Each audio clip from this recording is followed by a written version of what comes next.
الله الرحمن الرحيم عن ابن عمر رضي الله عنهما أن رسول الله صلى الله عليه وسلم قال صلاة الجماعة أفضل من صلاة الفرد ب27 درجة متفق عليه رواه البخاري في كتاب الأذان ومسلم في كتاب المساجد۔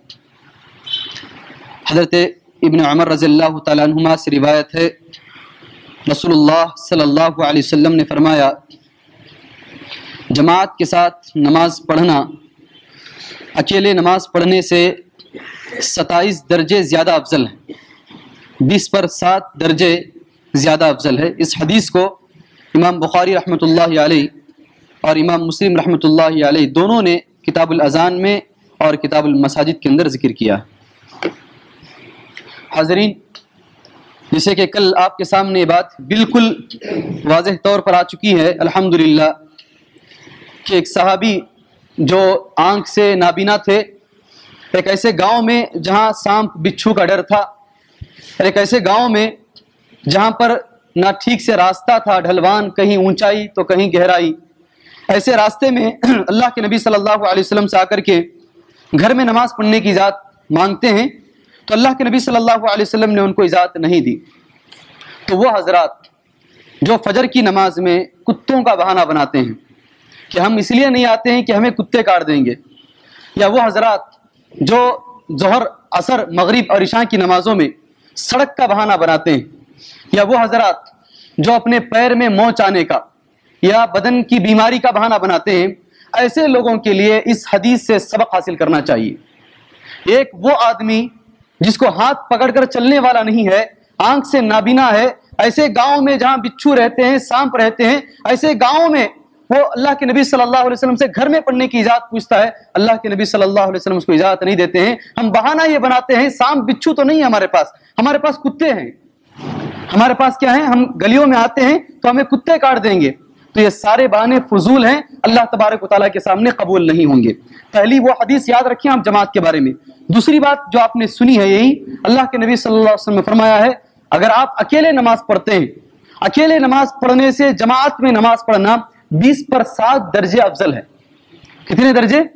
20 پر 7 درجے افضل نماز ہے۔ ابھی میں نے نماز عشاء کے اندر 2 رکعتوں میں پہلی 2 آیتیں، 2 قسم کی آیتیں پڑھی۔ پہلی آیتوں کے اندر میں نے اسٹارٹ ہی منافقین سے کیا، ان المنافقین یخادعون اللہ وهو خادعهم۔ منافق سمجھتا ہے کہ وہ اللہ کو دھوکہ دے رہا ہے، منافق اس کا ترجمہ کر رہا ہوں، منافق سمجھتا ہے کہ وہ اللہ کو دھوکہ دے رہا ہے حالانکہ اللہ تبارک و تعالیٰ اس کو دھوکہ دے رہا ہے۔ ان المنافقین یخادعون اللہ وهو خادعهم واذا قاموا، جو سستی کے ساتھ نمازیں پڑھتے ہیں، جو مستی کے ساتھ نمازیں پڑھتے ہیں، ایسے لوگوں کو اللہ تبارک و تعالیٰ جہنم کے سب سے نچلے گڑھے میں پھینکے گا۔ یہ پہلی نماز، پہلی رکعت کی ہے ترجمے، ترجمہ۔ دوسری رکعت میں جو میں نے پڑھا ارأیت الذی یکذب بالدین فذلک الذی، میں اسی لیے آمدن پڑھا ہوں، چھوٹی صورت ہونے کے باوجود اس لیے پڑھا ہوں، ہماری بات وہی چل رہی ہے تاکہ ہمارا درس اور ہماری نماز برابر ہو، اس لیے میں نے وہ آیتیں پڑھی۔ ارأیت الذی یکذب بالدین، اللہ کے نبی کیا آپ نے دیکھا اس آدمی کو جس نے قیامت کا انکار کیا؟ فذلک الذی یدعو الیتیم، پھر ولا یحض علی طعام المسکین، اس کے بعد میں اللہ نے فرمایا فویل للمصلین، نماز پڑھنے والوں کے لیے بربادی ہو۔ کس کے لیے؟ بے نمازیوں کے لیے نہیں ہے، نماز پڑھنے والوں کے لیے بربادی ہو۔ فویل للمصلین، ایسے نمازیوں کے لیے جو سستی کے ساتھ نماز پڑھتے ہیں۔ فویل للمصلین، یہاں یہ بات آپ ذہن میں رکھ لیں اور یاد رکھ لیں، اللہ تبارک و تعالیٰ نے جہاں بھی نماز پڑھنے کا حکم دیا ہے وہاں اقامت صلاۃ کا ہے۔ کیا کہا ہے اللہ نے؟ ذرا زور سے بولیے، اقامت صلاۃ۔ اقامت صلاۃ کا معنی یہ ہے نماز کو جماعت کے ساتھ پڑھا جائے۔ وہ نماز جو جماعت کے ساتھ نہیں ہوتی ہے وہ صلاۃ ہوتی ہے، اقامت صلاۃ نہیں ہوتی، صرف نماز ہوتی ہے۔ اور وہ نماز جو بغیر جماعت کے پڑھتے ہیں اس کے بارے میں سورہ ارأیت الذی میں اللہ نے فرمایا ہے، ماعون میں فرمایا ہے کہ وہ بربادی ہو ان لوگوں کے لیے جو جماعت کو چھوڑ کر کے نماز پڑھتے ہیں۔ سمجھ میں نہیں یہ بات آپ کو؟ جو لوگ جماعت کو چھوڑ کر تنہا نماز پڑھتے ہیں وہ اقامت صلاۃ نہیں کرتے ہیں، جو لوگ اقامت صلاۃ نہیں کرتے ہیں صرف نماز پڑھتے ہیں، ایسے لوگوں کے لیے اللہ کی بربادی۔ فویل للمصلین، یہ قرآن مجید جماعت چھوڑنے والوں کے لیے کچھ باتیں کہتا ہے، اور حدیثوں میں 2-3 باتیں کہہ کر میں اپنی بات کو انشاءاللہ ختم کر دوں گا۔ ایک حدیث یہاں آئی ہے، اللہ کے نبی صلی اللہ علیہ وسلم فرمایا، حدیث آپ نے 12 سنا ہے لیکن چونکہ جماعت کی بات آ رہی ہے اس لیے میں آپ کے سامنے پیش کر رہا ہوں۔ آپ نے فرمایا، حضرت ابو ہریرہ رضی اللہ تعالیٰ عنہ اس حدیث کے راوی ہیں، آپ نے کہا مجھے وہ لوگ جو جماعت کو چھوڑتے ہیں اتنا غصہ آتا ہے. اللہ کے نبی صلی اللہ علیہ وسلم کے الفاظ سنیے کہ میں چاہتا ہوں ان آمر بحطب، کہ میں چاہتا ہوں کہ حکم دو لکڑیاں جمع کر دی جائیں. آپ نے سنا ہے نہیں؟ کم سے کم 100 مرتبہ آپ نے اس حدیث کو سنا ہے، لیکن جماعت کے ساتھ سنیے اور عمل کرنے کی نیت سے سنیے. ان آمر بحطب، میں حکم دوں کہ لکڑیاں جمع کر دی جائیں. لکڑیاں جب جمع کر دی جائے تو میں حکم دوں کہ ان لکڑیوں کو جلایا جائے. لکڑیوں کو جلانے کے بعد میں کسی آدمی کو حکم دوں کہ وہ نماز عشاء کے لیے اذان دے، اور اس کے بعد میں اس کی اقامت کہے اور نماز کے لیے کھڑ جائے، نماز پڑھائیں. پھر میں گھروں کی طرف جاؤں، وہ سارے حضرات جو مسجد میں نماز نہیں پڑھتے ہیں، گھروں میں نماز پڑھتے ہیں، ایک ایک کو جلا ڈالوں میں. لیکن چونکہ ان کے گھروں میں وہ بچے عورتیں ہوتی ہیں نا جن پر نمازیں فرض نہیں ہیں، اس کی وجہ سے میں جو ہے ان کو چھوڑ رہا ہوں. تو وہ سارے حضرات جو تان کر کے فجر کی نماز میں سوئے ہوئے رہتے ہیں جماعت کو چھوڑ کر، اللہ کے نبی صلی اللہ علیہ وسلم نے کہا ہے کہ میں چاہتا ہوں کہ ان کے گھروں کو جلا دوں.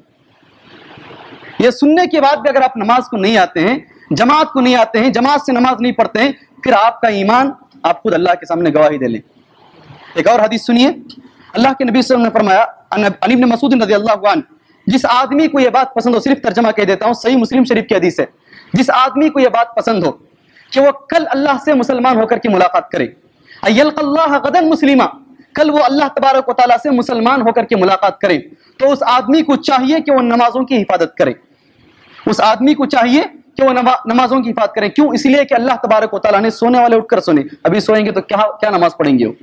اس لیے کہ اللہ تبارک و تعالیٰ نے نبی کریم صلی اللہ علیہ وسلم کو ہدایت کے راستے بتا دیے، اور یہ نمازیں ہدایت کے راستوں میں سب سے پہلے راستے ہیں. جو آدمی اللہ کے رسول صلی اللہ علیہ وسلم کی سنت کو چھوڑ دے گا وہ گمراہ ہو جائے گا. صحابہ کہتے ہیں اس کے بعد ہمارا یہ ماجرا ہو گیا تھا، ایک آدمی جس کے 2 پیر گر گئے ہیں. سنیے غور سے، حدیث شریف ایسی ہے کہ وہ آدمی لقد کان الرجل یؤتى به یہادى بین الرجلین حتى یقام فی الصف، وہ آدمی جس کے 2 پیر گر گئے ہیں، وہ آدمی 2 آدمیوں کو ٹیک لگا کر کے مسجد میں آتا اور اس کو صف میں کھڑا کر دیا جاتا. ہماری طرح نہیں، پیر سب اچھے ہیں، جس کے دونوں پیر گر چکے ہیں وہ بھی نماز کو آتا. یہ حدیث سننے کے بعد آپ میں سے بہت سارے لوگ، بلکہ پورے لوگ الحمدللہ اللہ نے آپ کو صحت دی ہے، آپ کے پیر صحیح سالم ہیں، اس کے باوجود بھی اگر آپ نماز جماعت کے ساتھ نہیں پڑھتے ہیں تو آپ اس سے گئے گزرے. پھر اسی حدیث میں ایک اور لفظ کہا گیا ہے، صحابہ اکرام کہتے ہیں ہم جماعت چھوڑنے والے کو کیا سمجھتے تھے معلوم؟ پکا منافق سمجھتے تھے. ہم نہیں بول رہے ہیں، صحابہ اکرام کہتے ہیں لقد رأيتنا وما يتخلف عنها الا منافق معلوم النفاق.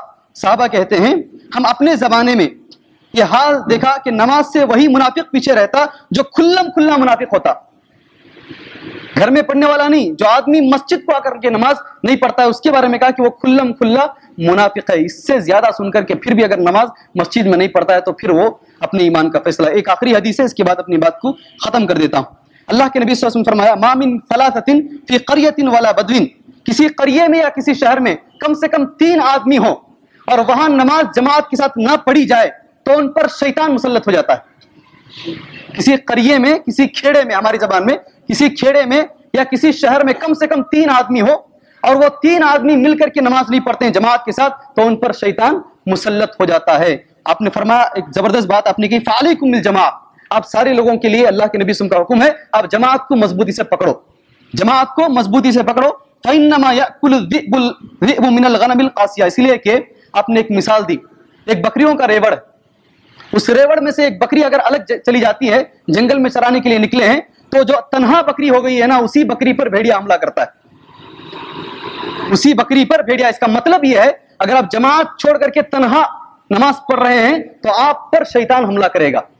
جو آدمی یہ چاہتا ہے کہ اس پر شیطان بار بار حملہ کرے وہ گھر میں نماز پڑھ سکتا ہے. اس سے زیادہ تو میرے خیال میں بتانا ناممکن ہے. اللہ سے دعا ہے اللہ تبارک و تعالی ہم کو ان احادیث پر عمل کرنے کی توفیق عطا فرمائے. آمین و صلی اللہ علیہ نبی الکریم. السلام علیکم.